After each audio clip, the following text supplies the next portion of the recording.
Have you heard of Standing Rock? Do you know what's been happening there? To understand current events, we must look to the past.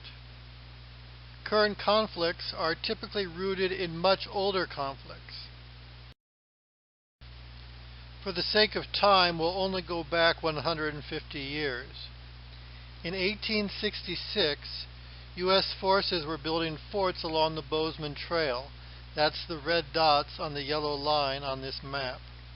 The goal was to make it safe for U.S. citizens to invade native lands and steal gold. This U.S. invasion was in violation of an international treaty with native nations. Remember this point. When U.S. officials sign treaties with native nations, they have no intention of keeping them. They have contempt for native rights. Lakota, Cheyenne, and Arapaho men fought to keep the invaders out of their land, and they succeeded. This painting depicts the defenders slaughtering Colonel Fetterman and his 80 soldiers. So U.S. officials arranged another treaty council.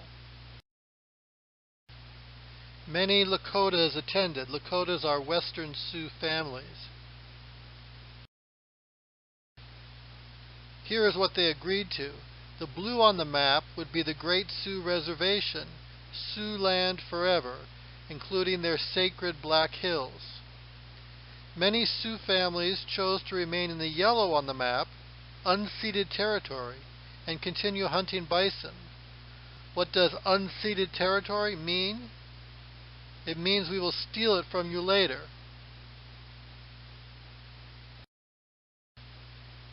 That treaty was signed in 1868, but it turned out there's gold in the Black Hills, lots of gold.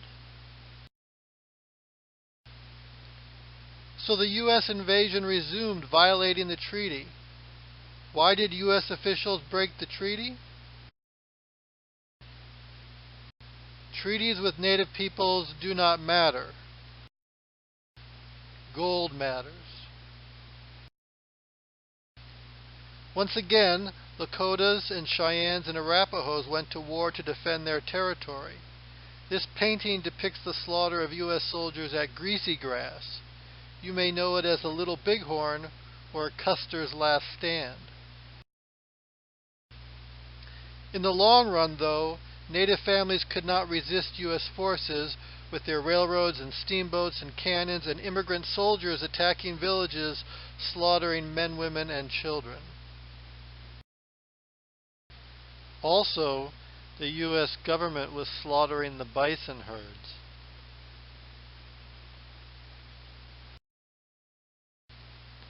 To survive, the natives had to give up nomadic life and move on to the Great Sioux Reservation.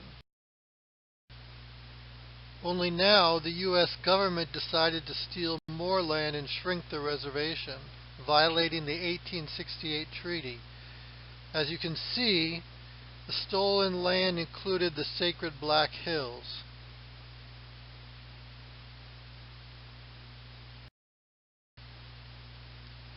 The stolen land went to railroad companies and non-native ranchers and miners. So here we are today, what's left of the Sioux reservations. The Standing Rock Reservation is on the border of North and South Dakota. In the 20th century, the Sioux tribes sued the U.S. government for violating the treaty. The courts concluded that, quote, a more ripe and rank case of dishonorable dealings will never in all probability be found in our history, unquote. The Supreme Court ordered the U.S. government to pay for the stolen land. The tribes refused the money. They want their land returned. But, of course, they didn't get it. That's some of the background. White landowners in the Dakotas know they are living on stolen land. Native peoples know that the USA was created by taking their land and destroying their way of life. North and South Dakota are known for their anti-Indian racism. Mount Rushmore is in the sacred Black Hills. Some consider it a disgrace. Let's fix that. There, that's better.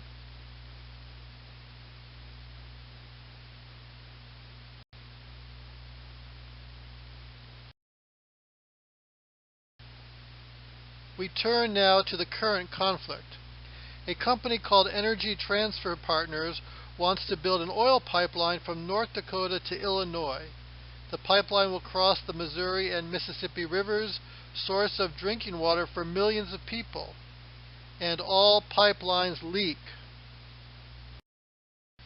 The original plan, represented on this map by a dotted line, was to cross the Missouri just north of the city of Bismarck.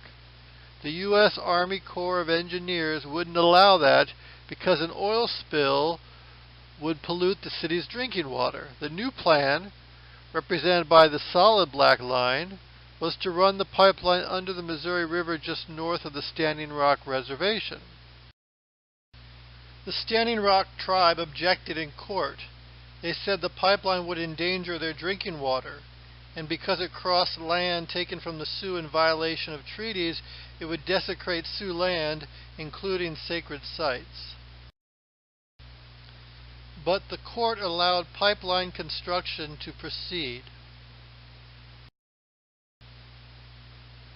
Once again, the Sioux would have to fight the U.S. government.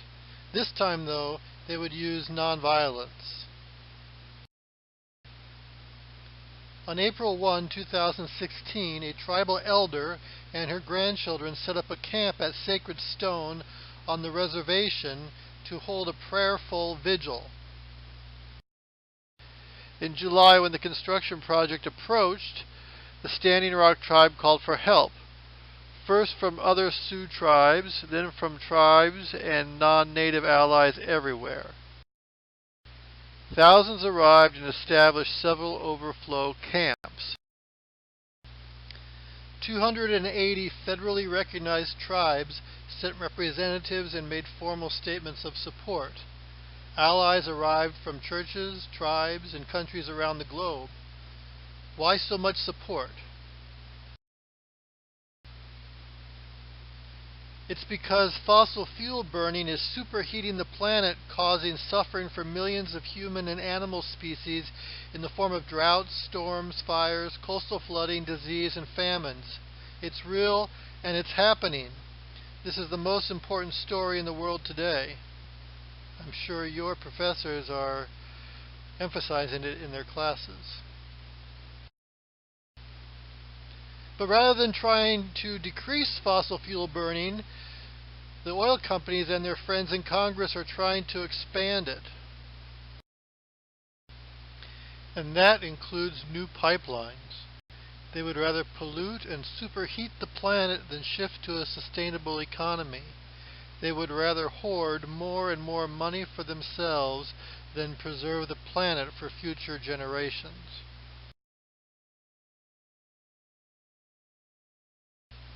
This is Kelsey Warren, the head of the pipeline company. He donated over $100,000 to Donald Trump's presidential campaign. He gave $6 million to Rick Perry, who is now Trump's energy secretary. Warren lives on an estate worth $25 million. He owns several ranches in the U.S. and an island in Honduras. His net worth is $4 billion. He wants more. Fortunately, not everyone in the U.S. is a greedy, selfish pig. In September, the number of participants at Standing Rock reached 5,000. They considered themselves water protectors, not protesters. They would use nonviolent civil disobedience to block pipeline construction. This included daily marches to the construction site to put their bodies on the line, knowing they might be arrested. They were committed to nonviolence. This gave them the moral high ground in the struggle and attracted more support. People from different faiths joined the movement. Organizers held nonviolent training sessions. Action began in prayer. because purity of heart and spiritual strength are important for remaining nonviolent and loving in the face of violence. As Martin Luther King said, nonviolence means avoiding not only external physical violence, but also internal violence of spirit. You not only refuse to shoot a man, you refuse to hate him. And the violence did come. The construction company hired private security with attack dogs. Police assaulted the water protectors with water cannons. It looked a lot like Birmingham in 1963 during the Civil Rights Movement. Police also used pepper spray, tear gas, rubber bullets, clubs, and concussion grenades, causing serious injuries. They arrested hundreds, including reporters and medics. The nonviolence of the activists exposed the violence of their opponents, winning much sympathy and support around the country. As Martin Luther King explained, we who engage in nonviolent direct action are not the creators of tension. We merely bring to the surface the hidden tension that is already alive. We bring it out in the open where it can be seen and dealt with. Some water protectors chain themselves to construction equipment. King would call that extremism for justice.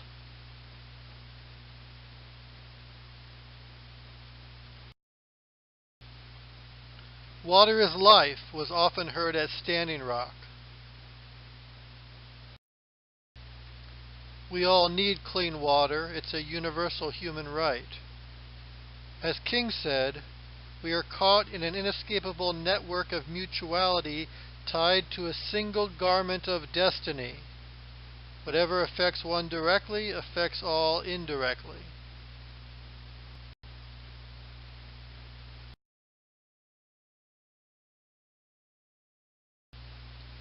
Then the North Dakota winter arrived. The U.S. Army Corps of Engineers announced it would bulldoze the camps in 10 days. In response, thousands more water protectors arrived, including 4,000 U.S. military veterans who said they finally had an opportunity to defend real American interests, real national security. Faced with such nonviolent resistance, the Army Corps of Engineers announced it would not allow the pipeline to cross the river as planned. They said alternate routes would be considered and more environmental impact studies and tribal consultation were needed.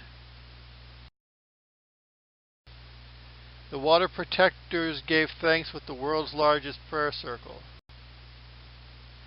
But the story isn't over. The Army Corps of Engineers answers to the U.S. President.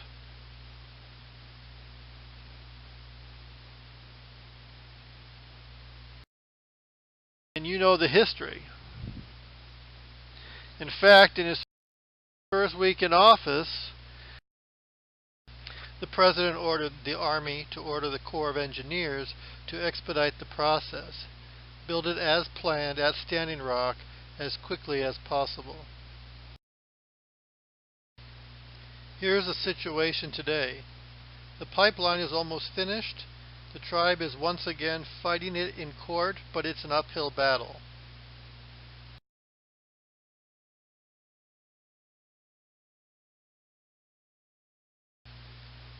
Now I want to talk about something else for a moment. This is probably what the ancient Hohokam civilization in Arizona looked like. It lasted well over 1,000 years. Then it collapsed due to climate change. The classic Anasazi culture was also in the southwestern desert. It also collapsed due to climate change. In Guatemala and Belize, the classic Maya civilization had enormous cities like Tikal and Dos Pilas. They collapsed due to climate change and warfare. By the time Europeans arrived, many native cultures had figured out they needed to live simply, more in harmony with their environment. Some tribes adopted what is now called the seventh generation principle. That means considering how your actions today will affect people some 200 years from now. One Onondaga chief put it this way: "We are looking ahead, as it is one of the first mandates given to us as chiefs to make sure that every decision we make relates to the welfare and well-being of the seventh generation to come. Where are you taking them? What will they have?" That is why native peoples in North America are leading the fight against fossil fuels that cause global warming. They understand that you can't breathe coal, you can't drink petroleum, you can't eat money. If we don't change our ways, our society will collapse. Where will you stand?